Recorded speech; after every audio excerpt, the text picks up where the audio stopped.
नमस्कार. चला आपण जास्त वेळ न घालवता रेसिपीला लगेच सुरुवात करूया. आता इथेही मी भेंडी घेतलीत, कोवळी भेंडी आहे. स्वच्छ धुवून कोरडी करून घेतलीत. त्याला अशी चीर दिलेली आहे बघा, देठ काढलेला नाही किंवा पुढचं टोकही कट केलेलं नाही, मध्ये अशी चीर दिली. सगळ्या भेंडी अशा करून घेतल्या आहेत मी. मोठी जर भेंडी खूपच मोठी असेल तर 2 तुकडे आपण करू शकतो. अशी स्वच्छ कोरडी भेंडी आणि त्याला चीर देऊन घेतला आहे. आता आपण पुढची प्रोसेस बघूया. साधारण 1 वाटी मी शेंगदाणे भाजून सालं काढून घेतलेले आहेत, भाजलेले शेंगदाणे आहेत. त्याच्यामध्ये 20 लसूण पाकळ्या आहेत. लसूण जरा जास्त टाकला तर चांगला लागतो. आणि 2 चमचे सुकं खोबरं आहे. हे घातलं नाही घातलं तरी चालेल, पण शेंगदाणे लसूण हे पाहिजे. थोडीशी हळद, 2 चमचे लाल मिरची पावडर, ही तुमच्या चवीनुसार कमी जास्त करू शकता. चवीनुसार मीठ टाकूया आणि 2 चिमूट चाट मसाला आहे. आणि चटपटीत होतो आपला मसाला आपला छान चटपटीत झाला पाहिजे, म्हणजे भेंडी आहे ती खूप छान लागते.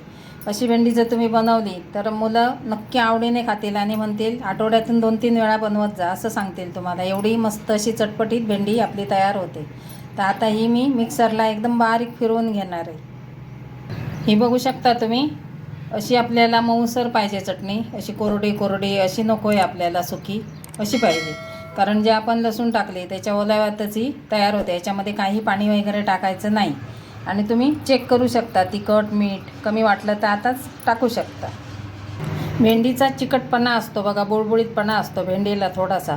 त्याच्यासाठी इथे मी आमचूर पावडर टाकली आणि ती आता मी मिक्स करून घेते याच्याबरोबर. अगदी 1 चिमूटभर टाकली, जास्त नाही. तुम्ही हे चटणी फिरवताना जरी टाकली तरी चालेल. तर तो चिकटपणा बुळबुळीतपणा त्याच्याने कमी होतो आणि भेंडीला थोडंसं आंबटपणा येतो, ते छान लागतो.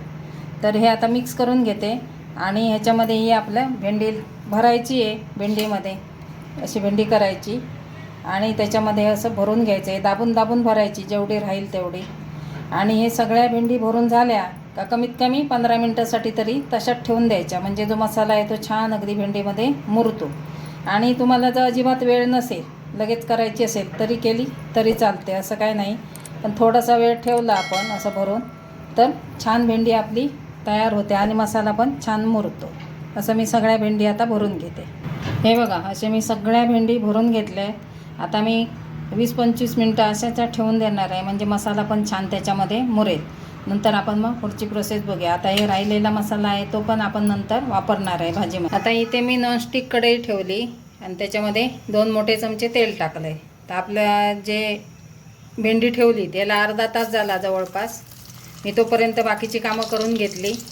हे आता ह्याच्यामध्ये अशी आपल्याला टाकायची आहेत आणि एकदम बारीक गॅसवर करायचं आहे आपल्याला. मोठा गॅस किंवा मीडियम गॅसवर असं काही करायचं नाही. हे असं घालून घ्यायचं सगळं. आता याच्यावर झाकण ठेवायचं 2-3 मिनटांनी, नंतर मग त्यांना हलवायचं आहे. आता आपण त्यांना खालची वरची खाली अशी करावी लागते. असं आपल्याला 2-3 मिनटांनी सतत करायचं, खालची वरची खाली. आणि नंतर थोडंसं आपल्याला मीठ टाकायचं आहे. भेंडी आपल्या मऊ झाल्या थोड्याशा तर थोडंसं मीठ टाकायचं आणि मऊ होईपर्यंत 2-3 मिनटं असं झाकायचं, परत हलवायचं, असं सतत करायचं आहे. परत झाकण काढून बघूया. चांगली वाफ आली बघा. थोडीशी आता मी मीठ टाकते त्याच्यावर. आपण चटणीला टाकलेलं आहे पण भेंडीला लागलं पाहिजे ना.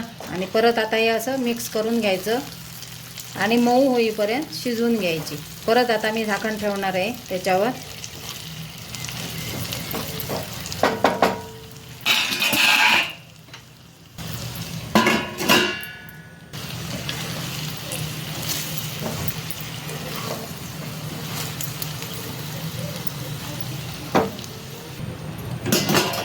आता आपण जो मसाला राहिला आहे आपल्या भेंडीचा तोही त्याच्यावर टाकायचा आणि मिक्स करायचा आणि परत झाकण ठेवून 2-3 मिनटं बारीक गॅसवर वाफ द्यायची.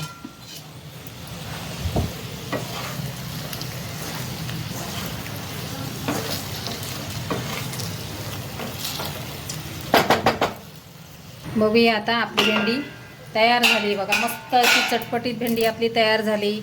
रेसिपी आवडली असेल तर नक्की लाईक शेअर करा, सबस्क्राईब करायला विसरू नका आणि शेजारील बटन नक्की दाबा. आणि एकदा नक्की ट्राय करा. मुलं तुम्हाला परत परत करून घेतील तुमच्याकडून. एवढी चटपटीत अशी मस्त भेंडी तयार होते. एरवी मुलं भेंडी खायला नाही म्हणतात, काही भाज्या बऱ्याचशा नाही म्हणतात मुलं. तर ही चटपटीत भेंडी नक्की करा.